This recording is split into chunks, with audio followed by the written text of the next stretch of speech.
mail. Our next speaker needs no introduction. No speakers need introductions. That's my Who needs introductions? So, we need bubbles. what I'm just going to talk about with this individual is simply a few interesting factoids. Or actually, what I like to call Nelly, items of legend. Number 1, the smell. Number 2, from all the years I was around him or lived with him, from my research, showed that he owned approximately 3 shirts and 1 pair of corduroys. And one of those shirts was a threadbare, barely even existing No Fear t-shirt that he never actually wore. And I can tell you, for one, I fear that t-shirt very much. I hope you still own it.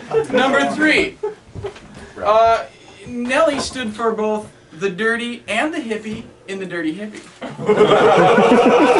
Number 4, he raised llamas. Number 5, he banged llamas. Sometimes you need material. Like I said, this is last minute. Number 6, as in what has been described by the editors of Smell Quarterly, not my words, ladies and gentlemen, editors of Smell Quarterly, Nelly has created the 3rd most unholy smell of all time when he banged that one chick who smoked a lot in the basement of Hilton House, and we had to put his face jammed into a pillow in order to finish off, quote unquote. She was fucking awesome. True story, funny story. Number 7, and this has been referenced several times, he bridged the generation gap by banging both a 61-year-old and a 21-year-old at the same time. She gets older every time. So ladies and All good gentlemen, stories progress. put your hands together for Nelly. Nelly! Alright. It's hard to follow such excellent acts. My talk's going to be more or less, obviously, about the man of the hour, as well as my first impressions of several of you along the way. Sort of a First impression. Hot calls, It's going to be sort of a chronological look through the early years. Terpanoia won't handle that. Terpanoia! No. Someone please handle that. Interrupt your speech. You guys are killing this act. Come on. You're killing it. It's not a good act. Hey, bullshit. Agreed. Up to this point, agreed. Golden. Let's go. Golden, Jerry. So, golden. Anyway, to get on with it. Okay. So, I first met Mike, as several of us did. Ha! We did. Quit stealing the show, fucker. That's a great audience. Yeah, when I first met Mike, Fucking Don Rickles. 2 weeks of practices, 4 fall semester, I'm playing football, freshman year. Back then, he just seemed like a tall, skinny kid with a loud voice and a silly stomach tattoo. Although, really, none of that's changed, actually. But I was also privileged to get to know Mike on another level in Khalid's Russian Revolutions course that fall semester, where I found out that Mike had a very multi-dimensional interest. In fact, some of you may not know this, but Terps actually has a keen interest in communism. Well, okay. Great idea. Yeah, it's true. At the time, I thought it was just an interesting anecdote about Mike that would sort of come and go, but little did I know how many late-night arguments would follow in the years to come about communism. Of course, as you all know, it was impossible to be around Turpin much without meeting Greg E. As cameraman for football and Mike's roommate, Jesus obviously. Christ, Twig. That's sorry, Dave. The camera It says was it's inevitable okay. that Greg and I would meet.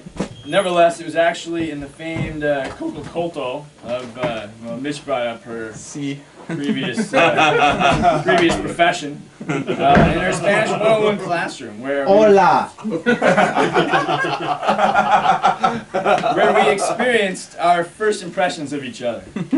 Actually, I'm not sure I have any real impression of Greg from that class, as his Spanish abilities weren't really good enough to allow him to talk at all in the class. I failed. No habla. I don't know what that means. He didn't take many classes after that in Spanish. Anyway, Greg is, apparently, I later found out that Greg had been intimidated by me, which is kind of amazing, I know, considering me. But of course, if you've ever seen him lacrosse, you'd sort of understand how easily he's intimidated. I'm sure none of you are real surprised. Though. You must be weak. Yeah. So, anyway, back to Mike. During that first year, I got to know Mike better. I learned of his creative engineering skills. For example, the beer case bed. Okay, a perfectly rectangular arrangement of empty beer bottles isn't exactly a creative or artistic or really even engineering for that matter. He's an idiot. But it did help his back. So, well, you know. Then was the impossibly perfectly circular design which Mike alleges to have drawn while shrooming. David, you can edit that part out. Which is a story that highlights Mike's artistic abilities, or maybe at least his ability to staunchly defend rather dubious positions. Yes.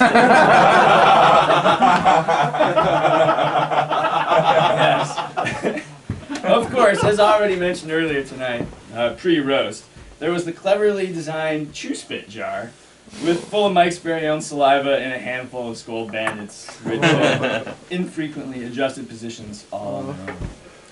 Still, Mike's methods of creativity were not without risk.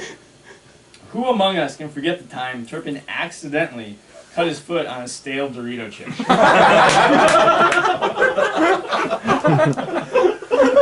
I don't even know what it is, but it's hilarious. True story, true story. It's a true story. Well done, fucker. One can only imagine the dedication to his craft as to ignore a Dorito chip for so long to get that hard. Truly an artist. Anyway, it was a good year for that first year, and when spring break rolled around, I ended up flying out to California to hang with Turpin, and for some of that time, Hen. Other than getting completely schooled by some laser tag freaks in San Diego, I don't know if you remember this, but they were kick-ass. Of course, it's no great shame to be bad at laser tag. Yes. All right. Not much eventful. Proud to be not Right. good at it. But really, other than that, not much eventful occurred on that trip. But I did meet Mike's parents, and I saw his house, which enabled me to vividly picture the scene that would occur a couple of years later, as Turp unwrapped Lloyd Peterson's Christmas gift, mailed to him to reveal to Mike and all of his family a pipe that could only be meant for marijuana. Thanks, Lori. Yeah. Well done, Lori. Yes.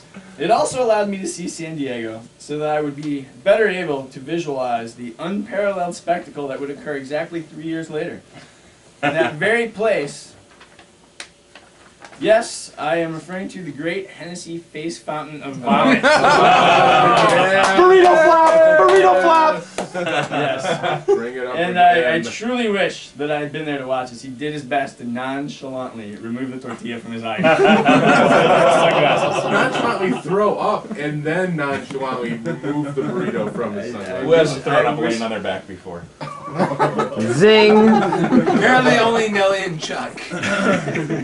Anyway, on to sophomore year, which I personally consider to be a golden year at Carleton, probably for all of us. Lots of good times that year. Two noteworthy first impressions from that year. One is of Swanee, who I knew before, of course, but my earliest memory really of any strength is talking to you at a party after your first exam of organic chemistry. Swanee, having known and told his parents for years that he would become a doctor, had only